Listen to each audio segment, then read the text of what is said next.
Hello， 小伙伴，大家好，我是大冰块。只有这里才有大飙车最全的拆车视频，还不快来了解一下？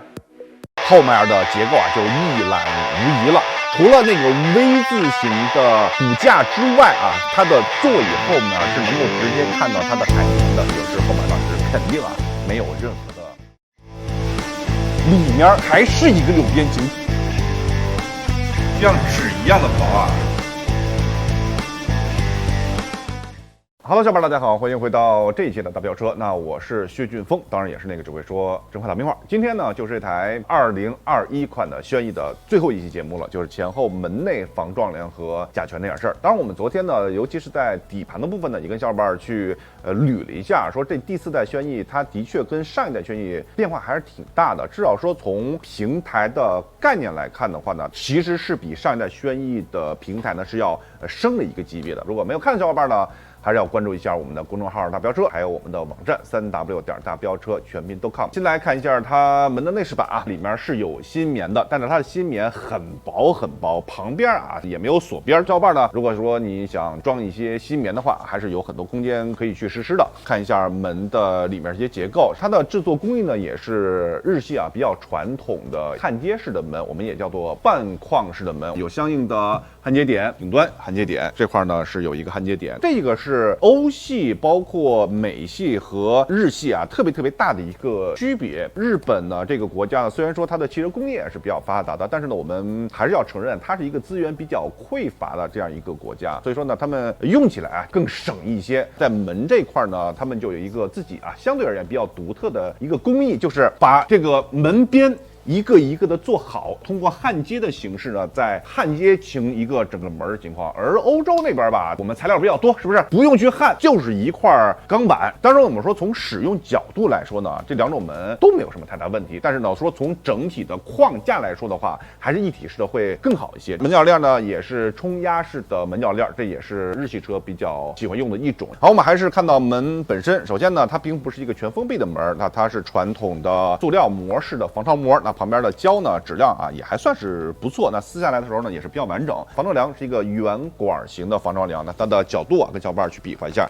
是一个平直的角度。加强筋有一条，同样也是一个平直的角度。侧面的防撞梁呢，主要的作用其实并不是侧撞，防止侧撞。我们说从碰撞机构来说呢，主要是靠 B 柱的强度去扛。门内的防撞梁主要的作用是在正面碰撞的时候保证门的强度，并且是可以去打开，主要是这个作用。但是我们还会说碰撞机构是碰撞机构，对吧？生活的碰撞呢无奇不在什么上面碰下面碰什么车从天上飞下来碰都是有可能的。对于我们的维度而言呢，我们还说对于德国欧洲那种 W 型的防撞梁，就是它的面积比较大的防撞梁，在某些程度来说，在能够保证正面撞击强度的同时，可以抵御一部分侧面的撞击。所以说我们的评分还是对几种门内防撞梁呢是有分数不等的这种评级的。所以说圆管型属于这个比较低的这一种。指针板呢也是贴了好几块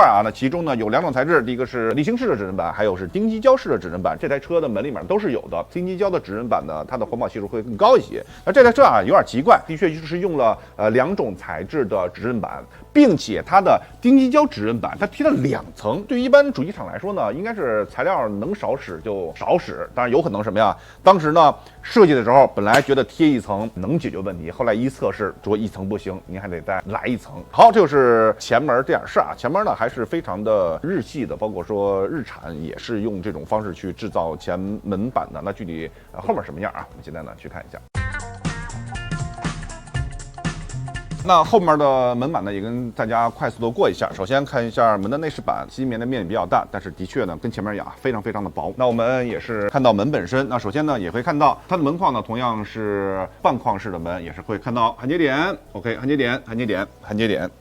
那也是非常标准的一个日系上下呢，门铰链呢都是冲压式门铰链，然后中央呢也是包塑式的纤维系。看一下门吧，首先是有防潮膜，但是它的防潮膜呢，中间空了挺大一块的。防潮膜，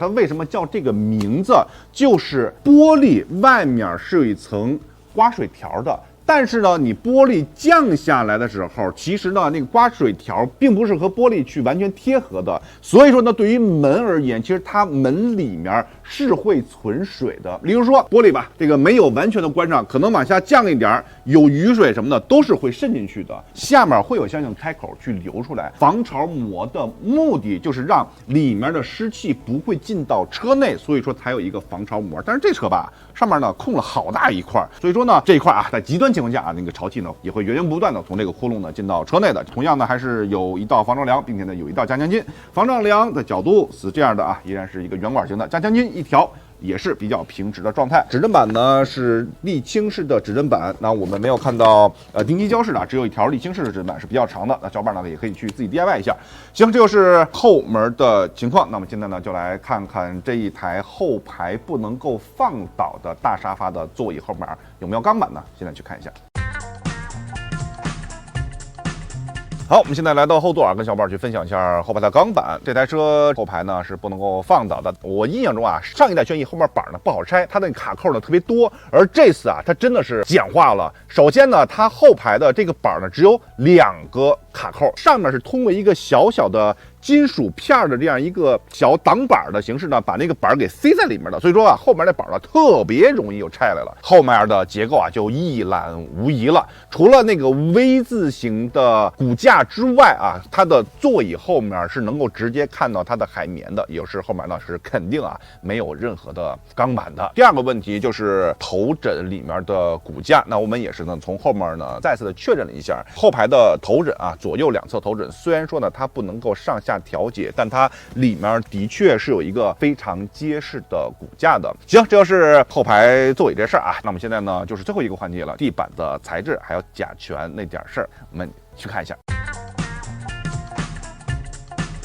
好，那么现在呢是最后的一项啊。首先呢，跟小伙伴先去看一下，那这台轩逸下面是不是还是电冰箱的这个包装发泡物呢？打开以后呢，的确啊，再次的继承了日产的这种所谓啊优良的传统，就是普通的这种发泡。但是这个发泡呢，我们测试过很多次了，它这个不是易燃物啊。刚才说是电冰箱的包装呢，其实是带引号的，因为电冰箱的那种其实是可燃物，就是一离开明火的时候呢，它还是会继续燃烧的。而这种材质呢，它的确里面添加一些阻燃的材质，那离开明火以后呢，它马上就会灭掉，它不是一个易燃物。泡沫呢，表面呢还是有一个塑料袋给包上了。叫做 CMF-CD 平台啊，是不是？你好歹也是和奇骏跟逍客属于同一档次的嘛。但我印象中啊，还真是啊，奇骏跟逍客都是有这种塑料袋包着的啊。大线呢也是缠绕的比较稀疏啊，在我这一侧的大线呢也不算太粗，是因为这台车后部的用电设备相对而言是比较小的。好，那接下来呢就是我们相应的几个测试啊。首先呢，跟小伙伴去分享的是这台车地板、顶棚和座椅3个位置的半定量式的极端测试啊，也是用我手上这个 ppm 这个仪器。现在呢，跟小伙伴去念一下我们刚才测得的3个地方啊，甲醛释放量的相应的数值。地板的数值呢，的确啊会更偏高一些，是0.102毫克每立方米。座椅呢是属于中间，是0.068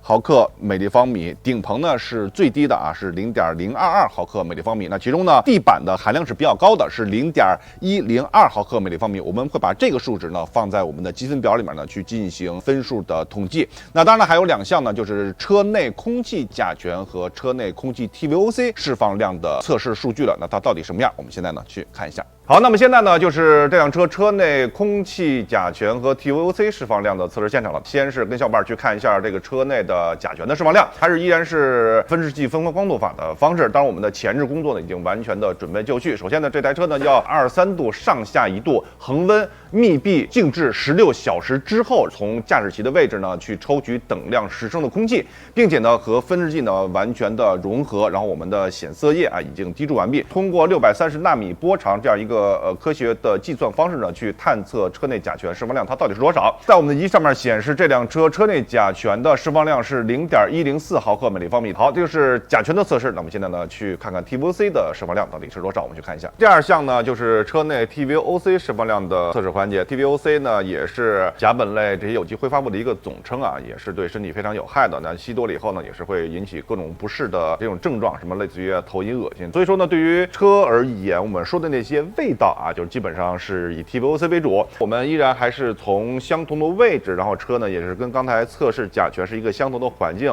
，23度上下1度，然后封闭静置16小时之后呢，通过一个医用硅胶管导入到我们这个 TVOC 的仪器里边去看一下它的车内TVOC 的释放量到底是多少。这台车在我们的这个测试环境内，在我们的仪器上面显示是0.60毫克每立方米，比较正常的一个水平吧。那我们最后2项测试呢，依然也是会在我们的公众号里的文章会有一个非常详细的表。如果说仅仅是看视频小伙伴，也别忘了去看一下。测试环节就聊到这儿，那我们现在呢回到车前看看这台车的得分到底是多少。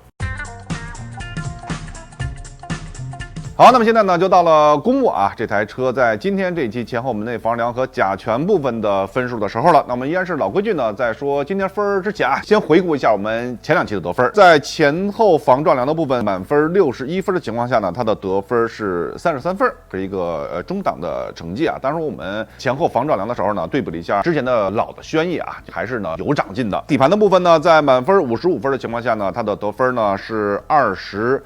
分，那也是啊，同样还是和老轩逸呢去比了一下，同样的也是有长进的。那在今天这一期，在前后门内防梁和甲醛的部分，在满分43分的情况下呢，它的得分是21分，同样也是一个中档的成绩，也是长进了一点点。这台车呢后排没有钢板啊，真的有点是意料之中。日产呢也是拆过不少车了，虽然说呢对于这台车啊，同样叫做 CMF-CD 平台，那仅仅呢只有在之前的奇骏上面发现了有钢板，其他车上呢就没有了。因为现在我们国内呢能够看到的这个平台的车型，现在呢是有奇骏、有逍客、有骐达。今天这台车我们拆开以后呢，看到后排的确是没有钢板的，但还是老规矩啊，仅仅是看视频小伙伴呢，也别忘了去看一下我们的公众号，因为公众号的文章里面呢有非常完整的表和每一项的细节。如果说关注这个车想更深一度的话呢，小伙伴可以去看一下。那总的来说呢，还是属于日系车的那种调性吧，的确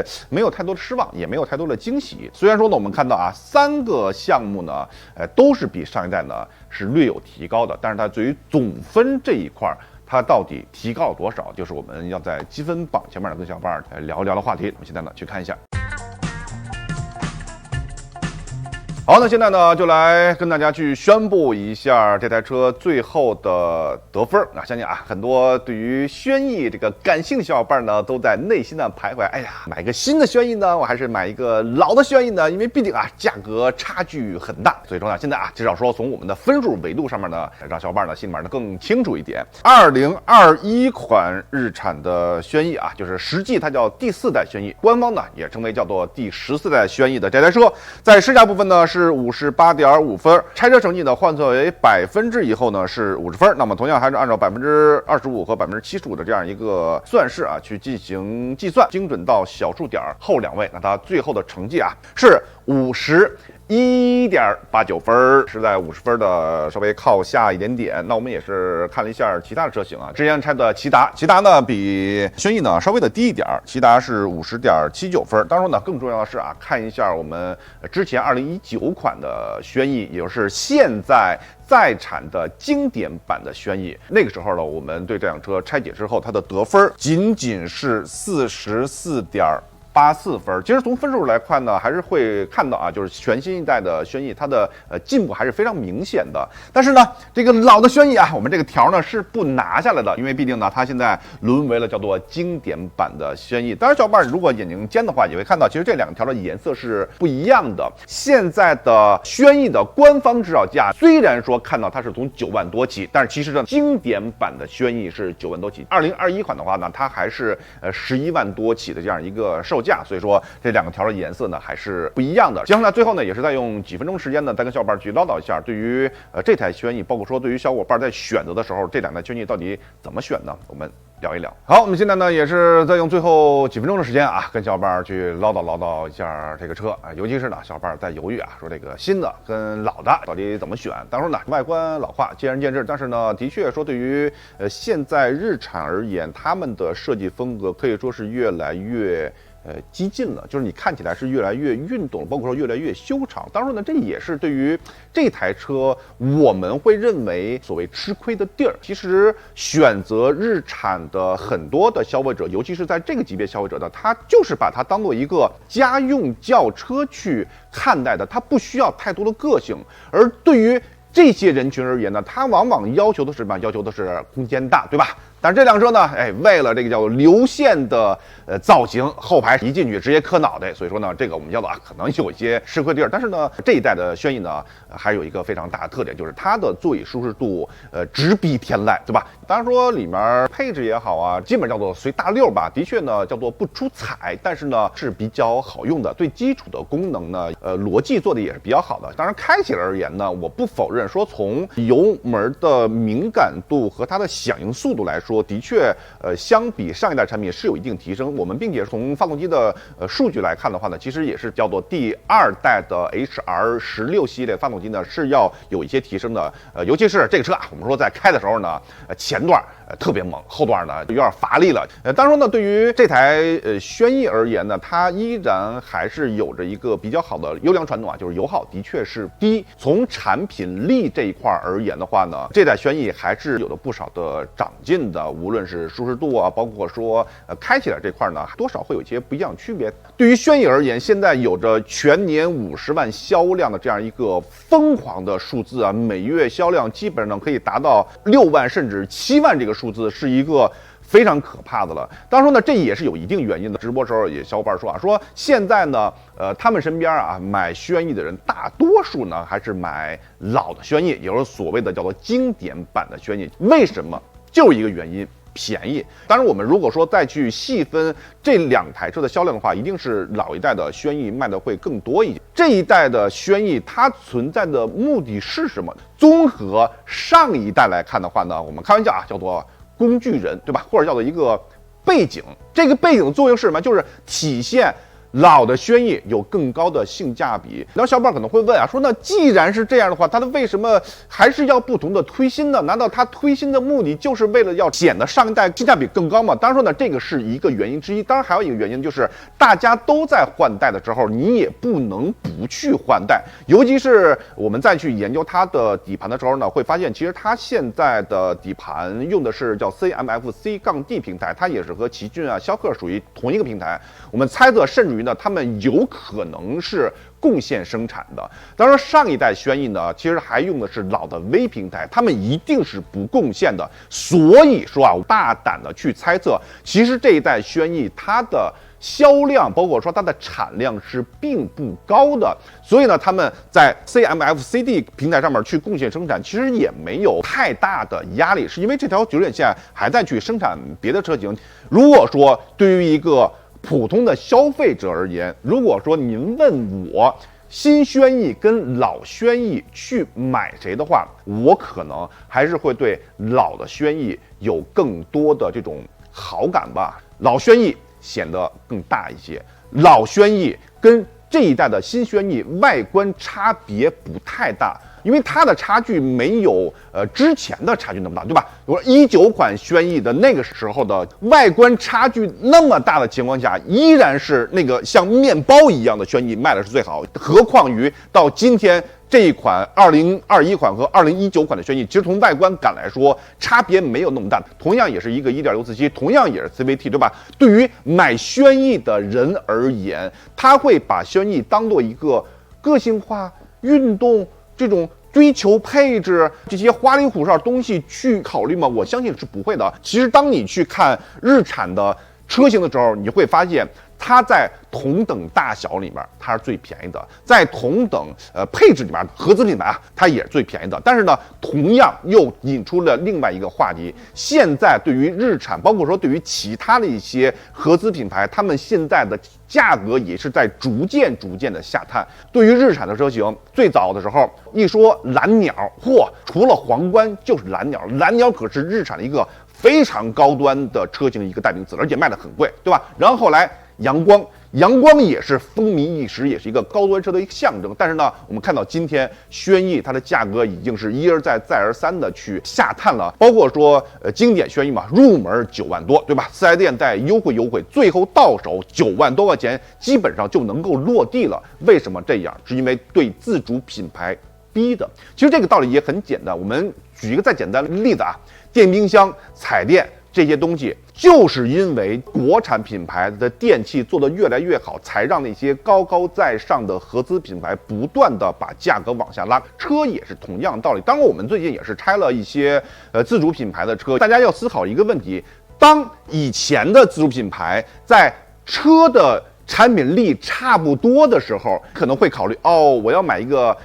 日产，对吧？我要买一个丰田。但是在今天，车的产品力已经超越它级别的时候，你还会为了日产这个品牌去消费这样一台车吗？我相信可能有越来越多的小伙伴会去从产品力本身去思考了。我觉得这也是看到现在自主品牌在逐渐向上爬升，我会特别开心的一件事情。对于我们大标车呢，我们从来不会去说这个车好，这个车坏。其实没有绝对的好，也没有绝对的坏，我们仅仅是通过我们的这一个维度，把最真实的一块去告诉消费者，而让消费者去看到最真实的信息，能够真正的去选择一台适合自己的车。大冰块呢，永远呢，只是做那个不吹不黑的大冰块，同样也是那个只会说真话大冰块。那我们下辆车我们再见，拜拜。